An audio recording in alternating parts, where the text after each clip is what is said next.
Yo, what up mga tol? Pag-usapan po natin ang posibleng pagbibigay po ng regalo sa mamamayang Pilipino. Sa loob po ng 30 araw ay posible na mayroon na po na kasuhan. Kaugnay po yan dito sa maanomalya na flood control. So regalo po yan sa mga mamamayan dahil talaga pong marami po nag-aabang na kung may makakasuhan ba talaga, may makukulong.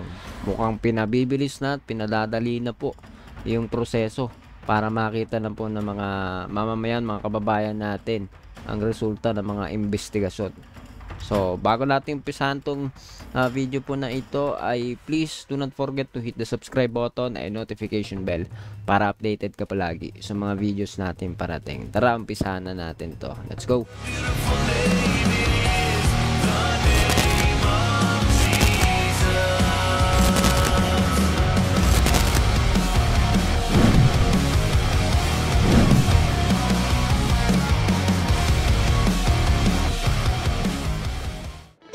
So, yun na nga mga tol. No? Kita po natin dito sa balita ngayon na usap-usapin na ngayon.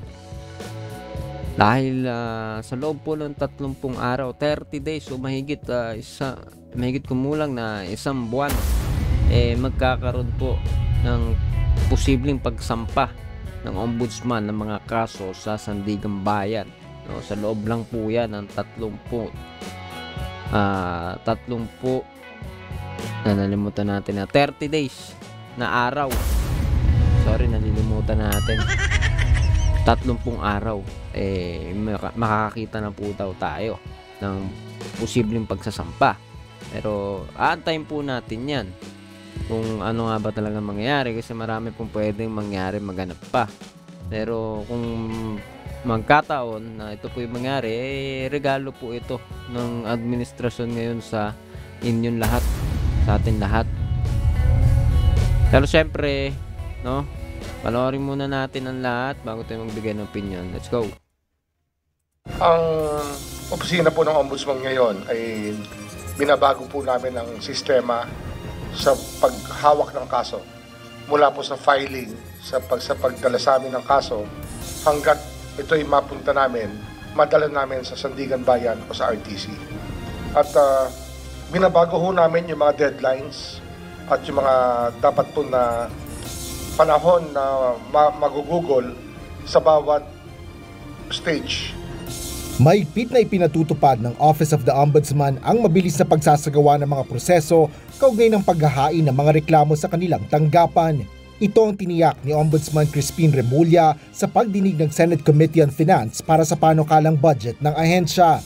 Kabilang dito ang pagpapabilis ng Preliminary Investigation o PI sa Ombudsman, kung saan sa halip na 6 na buwan hanggang 1 taon ay isasagawa na lang ito sa loob ng 60 araw. Sa budget hearing, siniyasat ni Senador Sherwin Gatchalian, chairperson ng komite, kung paano tinutugunan ng Ombudsman ang mga issue kaugnay ng maanumalyang flood control projects ng pamahalaan.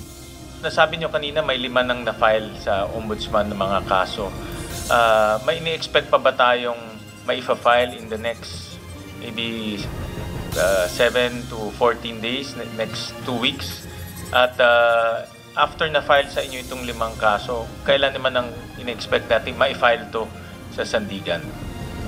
Yung mga final po sa amin ng ICI tsaka ng DPWH na magkasama, yun po yung susunod at yun doon po maisirin po yung proseso.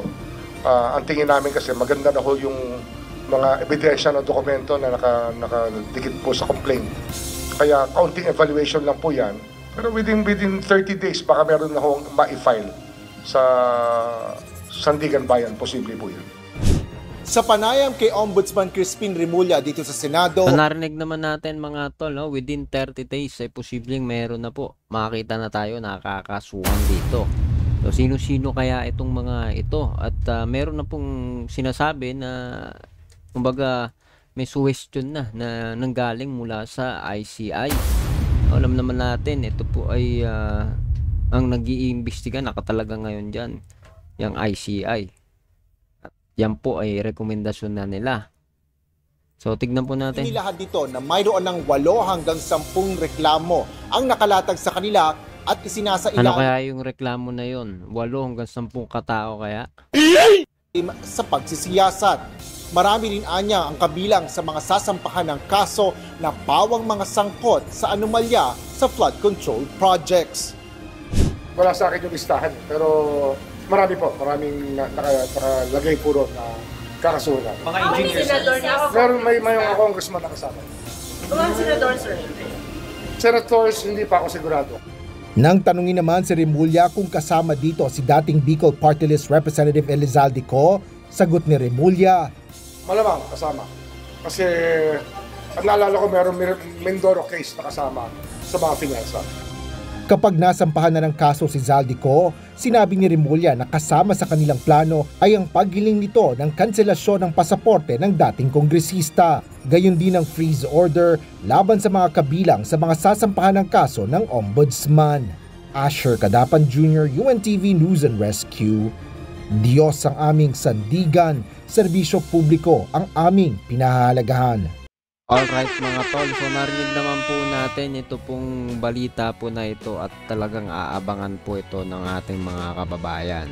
So basa muna tayo konti dito sa comment section.